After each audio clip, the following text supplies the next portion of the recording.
예, 이 동영상에서는 마르코 복음 10장 17절부터 30절에 대해 말씀드리겠습니다. 마르코 복음에서 이제 8장 31절부터 시작해서요. 9장 그리고 10장 마지막까지가 그 예수의 여정에 관한 내용인데요. 갈릴레아를 떠나 예루살렘까지 가는 여정이지요. 이 여정 중에 예수는 세 번에 걸쳐 자신의 순환과 죽음과 부활에 대해 예고합니다. 그런데 제자들은 그 말씀을 잘 알아듣지 못하지요. 그래서 그 예고들 사이사이에 예수의 가르침이 자리 잡고 있습니다. 제자들을 향한 또는 군중들을 향한 또는 사람들을 향한 그런 그 가르침의 그 특징을 들자면, 어, 때로 예수는 매우 엄격해요. 그리고 단호합니다.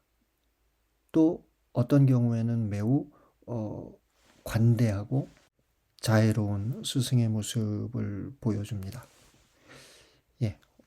오늘의 복음에서는 어떤 모습을 만나게 될까? 이런 궁금함과 함께 텍스트를 읽어볼 수 있겠습니다. 10장 17절부터 읽어보겠습니다.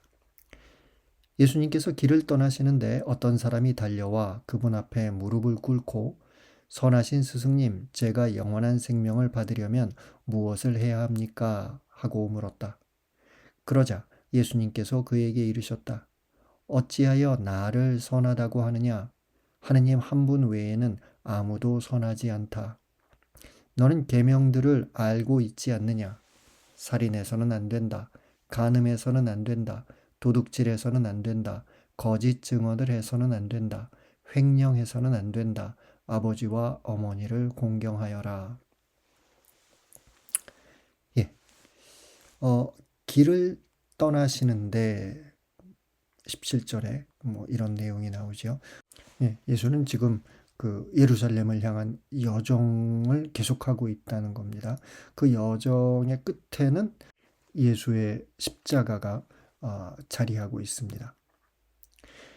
어떤 사람이 달려와 마르코에서는 단순히 어떤 사람이라고 했는데 이 이야기는 마르코, 마테오, 루카에서 모두 나오죠. 마테오는 그 어떤 사람이 젊은이라는 부연 설명을 덧붙입니다. 어, 그래서 이제 그 공간복음의 내용을 뭉뚱그려서 이야기할 때 일반적으로 이 이야기는 부자 청년에 관한 이야기로 알려져 있지요. 하지만 이제 마르코에서는 뭐 그가 젊은 사람인지 늙은 사람인지 어떤 사람인지 추가적인 설명을 하지는 않습니다. 마테오와 마르코는 뭐 이렇게 어떤 사람이라는 그 표현으로 시작했는데요. 루카는 조금 더 구체적입니다. 어떤 권력가, 따라서 등장인물을 소개하는 방식에 있어서 마테오, 마르코, 루카가 약간의 차이를 보이더라 라는 것이죠. 그럼에도 불구하고 공통적인 것이 있습니다. 마테오든 마르코든 루카든 여기서 등장한 그 어떤 사람은 부자였고, 그리고 그가 부자였기에 예수의 부르심에 따르지 않았다. 이거는 이제 공통적인 현상입니다. 어떤 사람이 예수 앞에 무릎을 꿇고 따라서 여기서 무릎을 꿇는다 라는 것은 그 어떤 스승의 가르침을 청하는 자세겠지요. 그런데 그 스승에 대한 어떤 깊은 존경의 마음을 표현한다고 볼 수 있겠습니다. 그리고 그가 질문하지요. 선하신 스승님, 제가 영원한 생명을 받으려면 무엇을 해야 합니까? 마테오 복음서에서는 이 질문이 약간 다릅니다. 스승님, 제가 영원한 생명을 받으려면 어떤 선한 일을 해야 하겠습니까? 예, 그 선하다라는 형용사가 좀 다른 위치에서 쓰이기는 했습니다만, 이것이 일단은 그 신학적인 문제가 되는 거지요. 어, 그래서 예수는 우선 그에게 다음과 같은 가르침을 줍니다. 마르코에서는 어찌하여 나를 선하다고 하느냐? 하느님 한 분 외에는 아무도 선하지 않다. 예, 마르코복음에서는 예수의 겸허한 모습을 어, 우리는 만나게 됩니다. 마테오에서는 예수의 말씀이 다음과 같지요. 어찌하여 나에게 선한 일을 묻느냐? 선하신 분은 한 분뿐이시다.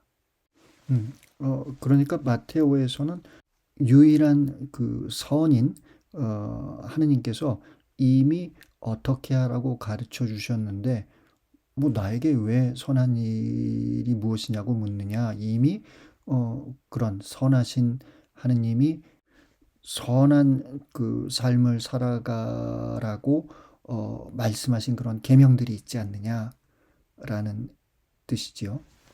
예, 따라서 마테오와 마르코는 그 선함에 관해서 비슷한 그 내용을 말하고 있지만 그 방점을 찍는 데 있어서 차이를 그 보이고 있습니다. 예, 뒤따르는 내용들은 이제 하느님께서 이미 유다 전통 안에서 그 가르쳐 주신 계명에 관한 내용인데요. 우리가 뭐 잘 알고 있는 탈출기 20장 그리고 신명기 5장에 나오는 십계명의 내용인데 그 후반부의 내용입니다. 십계명에 있는 앞에 그 전반부의 내용이 아니라 후반부의 내용으로 사회 윤리를 다루는 도덕적 규범이라고 할 수 있겠지요.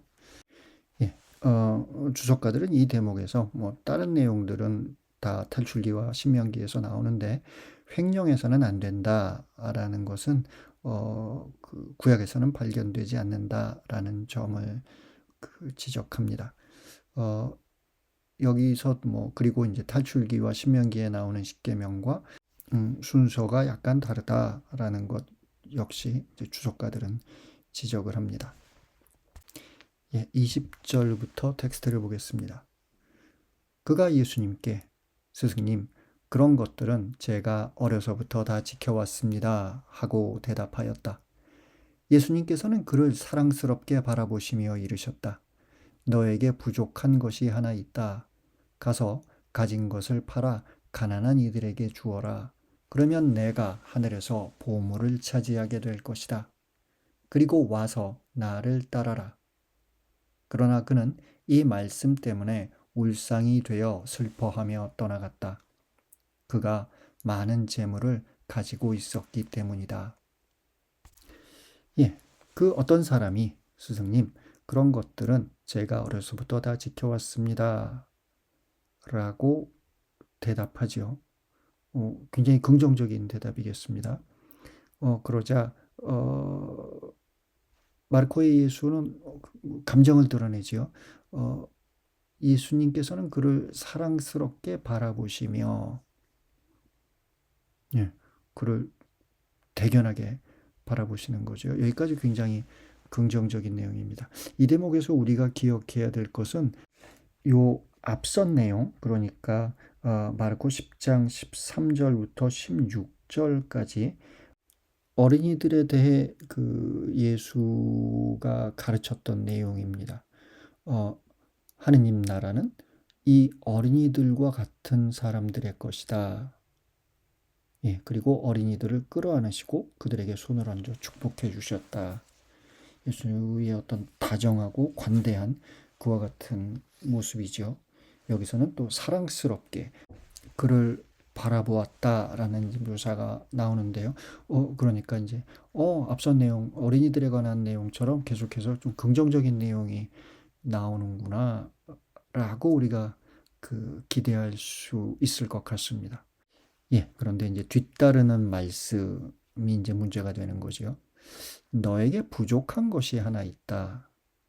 가서 가진 것을 팔아 가난한 이들에게 주어라.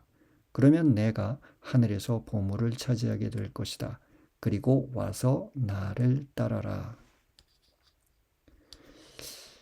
예, 어, 유다 전통에서도 율법을 지키는 것 못지않게 중요한 하느님의 백성이 행해야 될 것이 있는데요. 마테오복음서 의 산상수훈 부분을 보면 그 대목은 이제 셋으로 요약할 수 있겠습니다.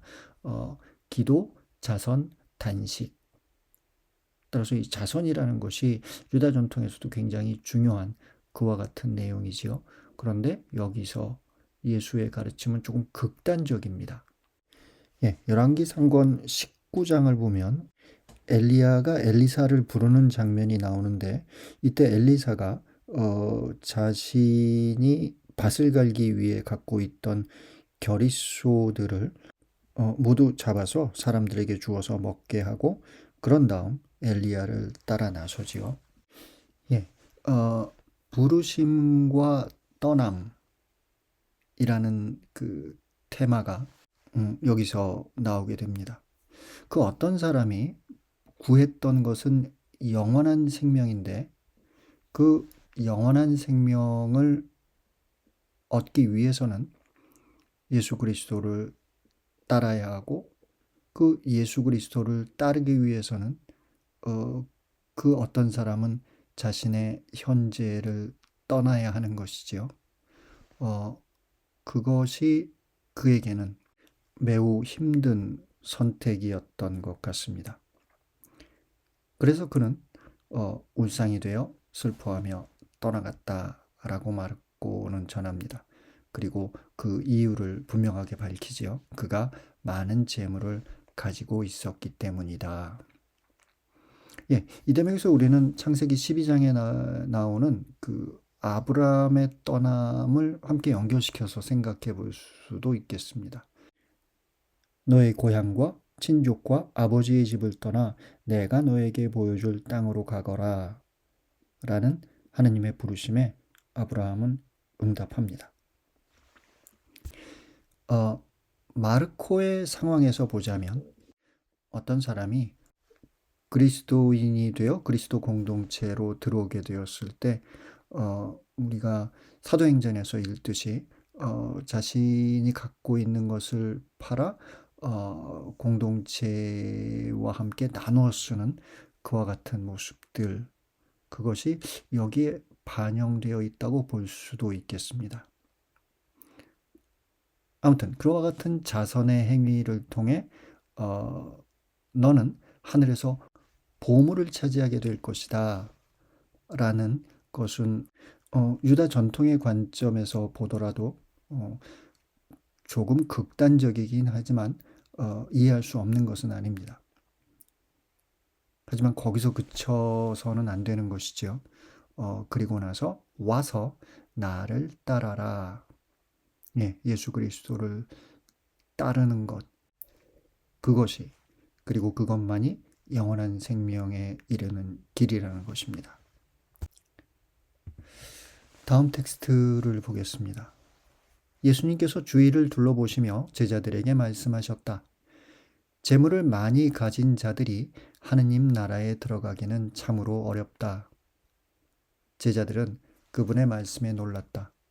그러나 예수님께서는 그들에게 거듭 말씀하셨다. 얘들아, 하느님 나라에 들어가기는 참으로 어렵다. 부자가 하느님 나라에 들어가는 것보다 낙타가 바늘 귀로 빠져나가는 것이 더 쉽다. 그러자 제자들이 더욱 놀라서 그러면 누가 구원받을 수 있는가 하고 서로 말하였다. 예수님께서는 그들을 바라보며 이르셨다. 사람에게는 불가능하지만 하느님께는 그렇지 않다. 하느님께는 모든 것이 가능하다. 예, 재물을 많이 가진 자들이 하느님 나라에 들어가기는 참으로 어렵다. 이 말씀에 제자들은 놀랍니다. 당시의 유다 전통은 이와는 좀 반대의 생각을 하고 있었던 것 같습니다. 구약에서 보면 이제 신명기 신학에 상선벌악의 신학이 있습니다. 착한 일을 하면 상을 받고 나쁜 일을 하면 벌을 받는다는 거죠. 근데 구약의 세계에서는 아직 내세에 대한 그런 생각들이 발전하지 않았기 때문에 어, 상을 받는 것도 현세고 벌을 받는 것도 현세입니다. 그래서 어떤 사람이 사업이 잘 되고 그리고 뭐 자녀들이 건강하고 그리고 오래오래 살다가 성대한 장례식과 함께 묻혔다라면 그 사람은 복을 받은 사람이에요. 그리고 그가 복을 받았다는 것은 적어도 그가 율법에 충실하고 선한 일을 많이 한 사람이라는 것의 하나의 반증이 되는 셈이죠. 예, 그런데 예수는 제자들에게 반대의 이야기를 하는 겁니다. 재물을 많이 가진 자들이 하느님 나라에 들어가기는 참으로 어렵다.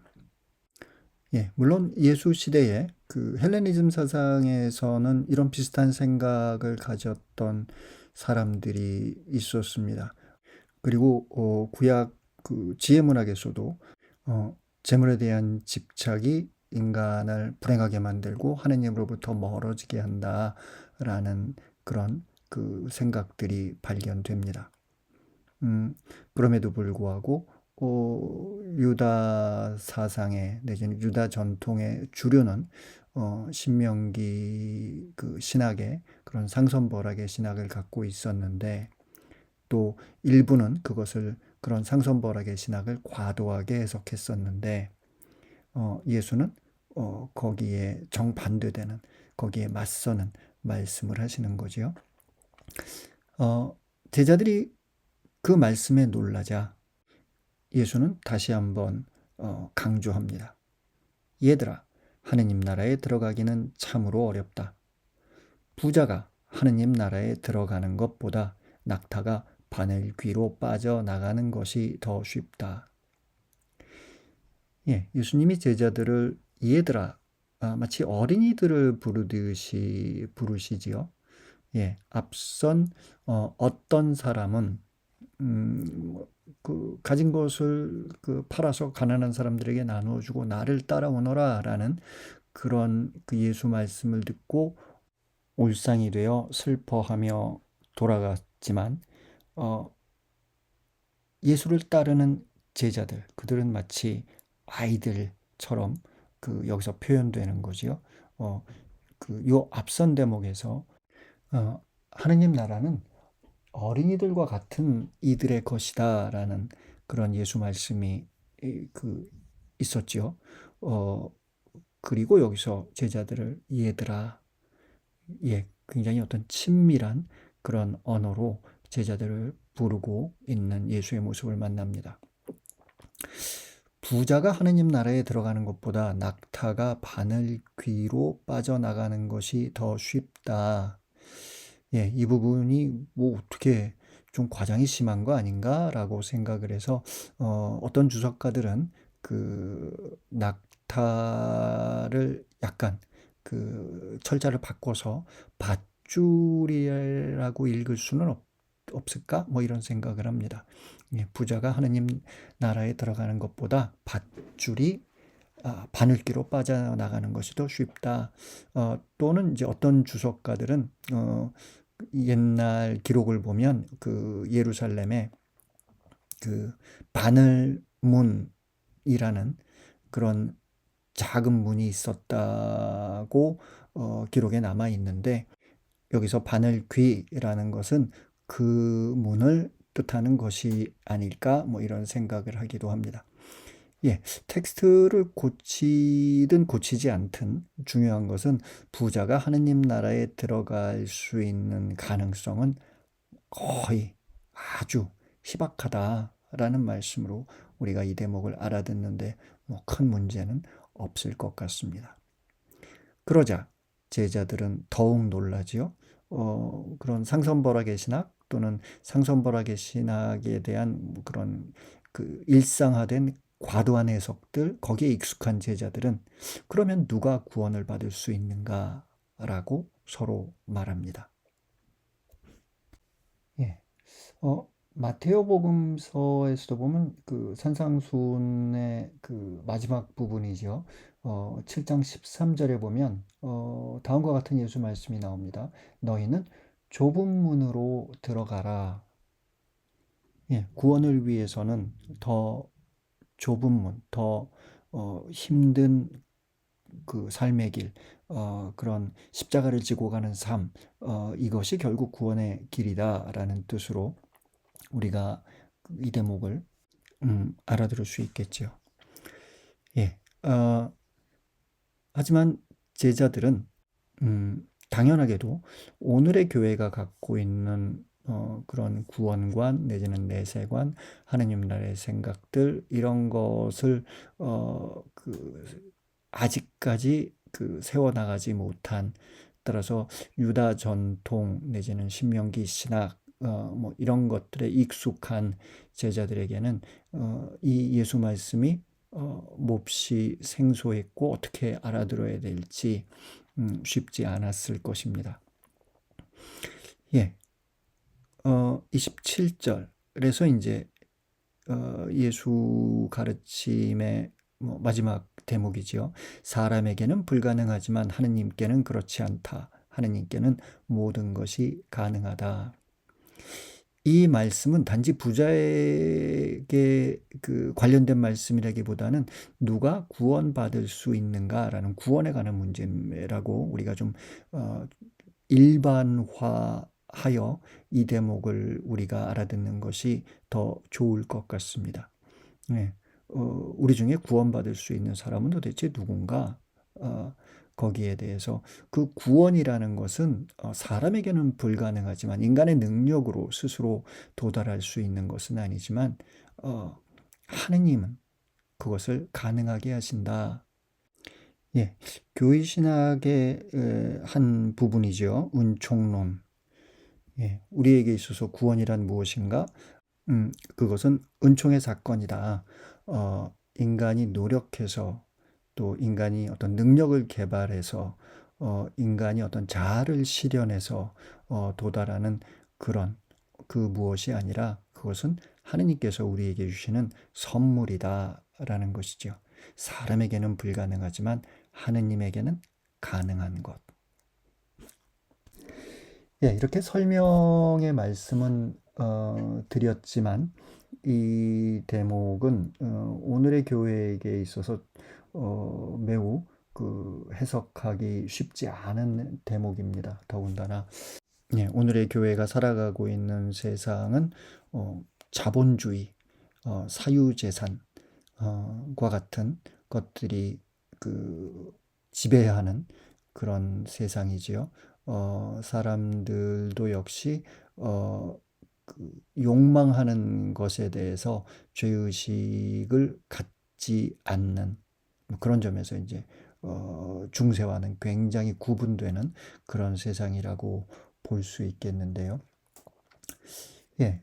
오늘의 복음은 따라서 사회적으로 본다면 소유의 문제를, 실존적으로 본다면 욕망의 문제를 다룬다고 할 수 있겠습니다.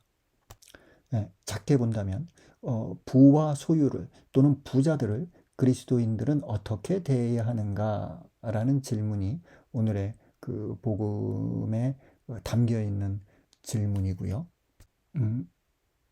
넓게 본다면 오늘의 교회, 오늘의 그리스도인들은 소유와 욕망을 어떻게 바라볼 것인가 라는 것에 대한 문제입니다.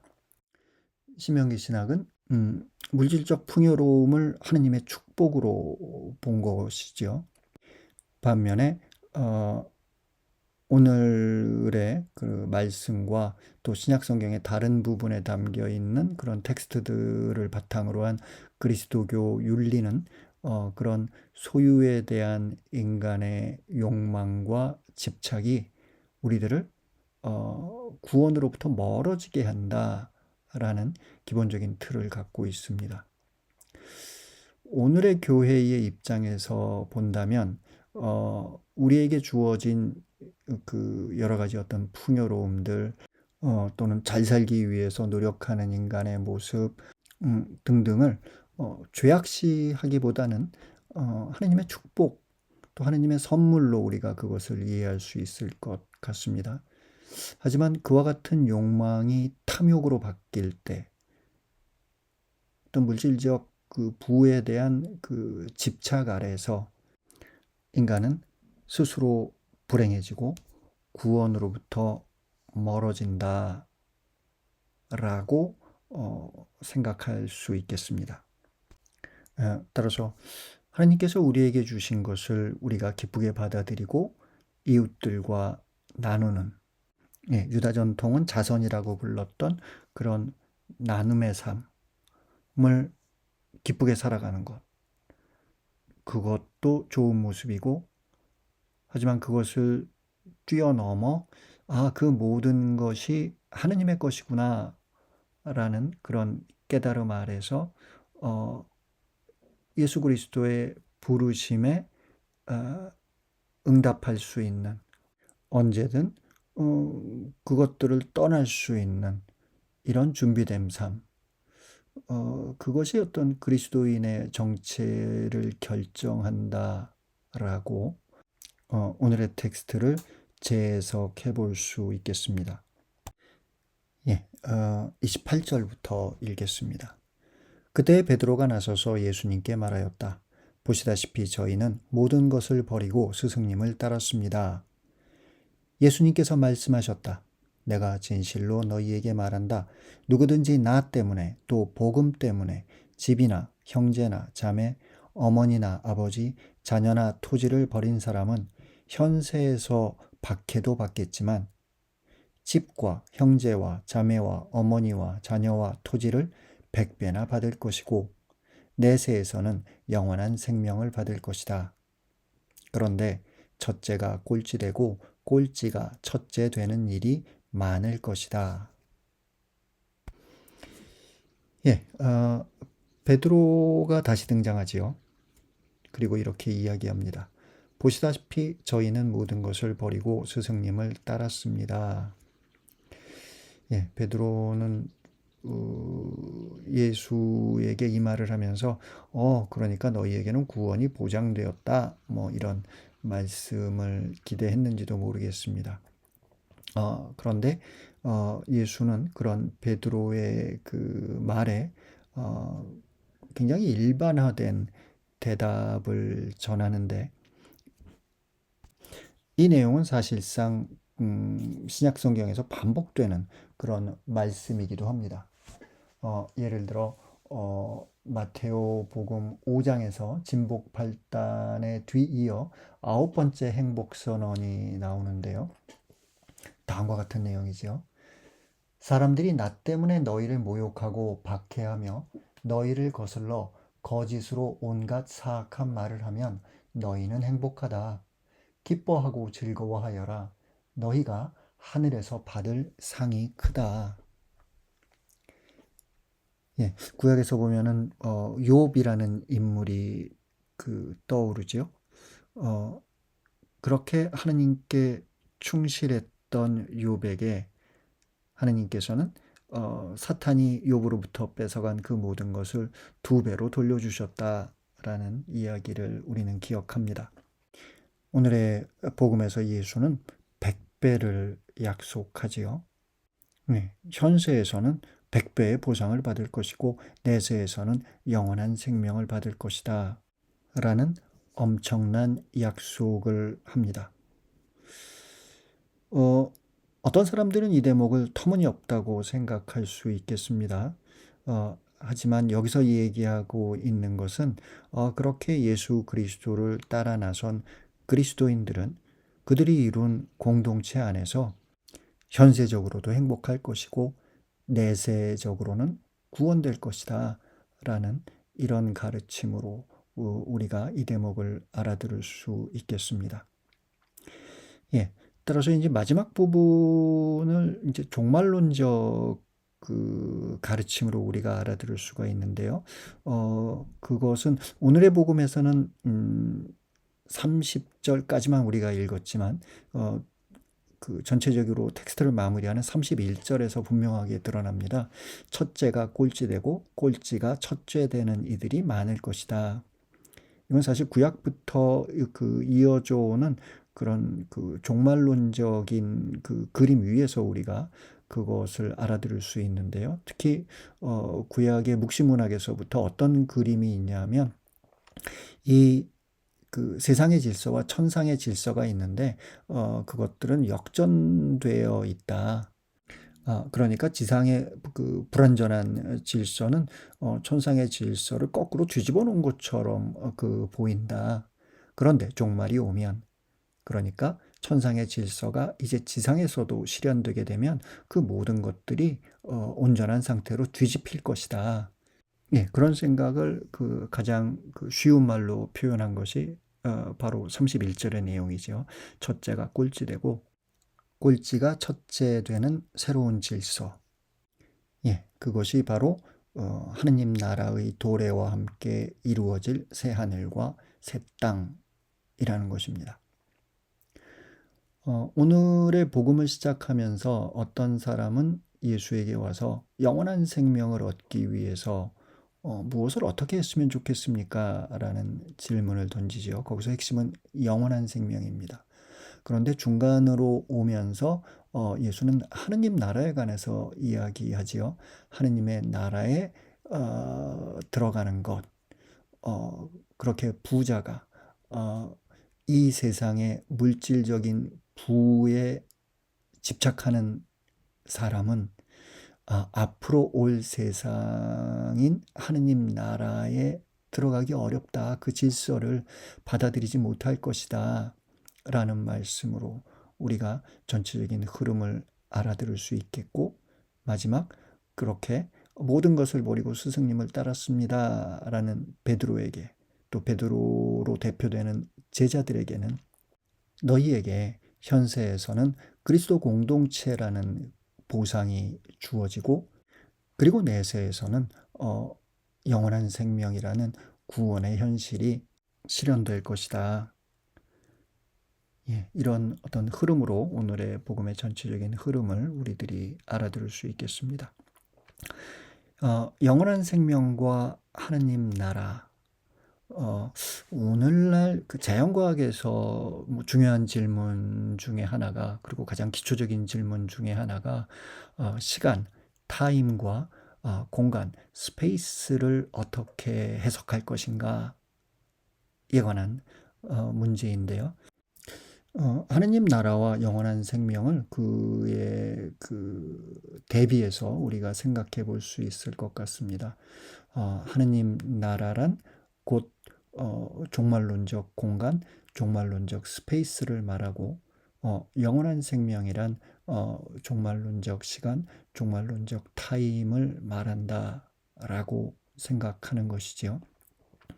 예, 이렇게 하느님 나라와 영원한 생명, 예, 이런 시간적 또 공간적 표상 아래서 우리 가운데 실현되고 있는 새로운 질서가 선포되는 것.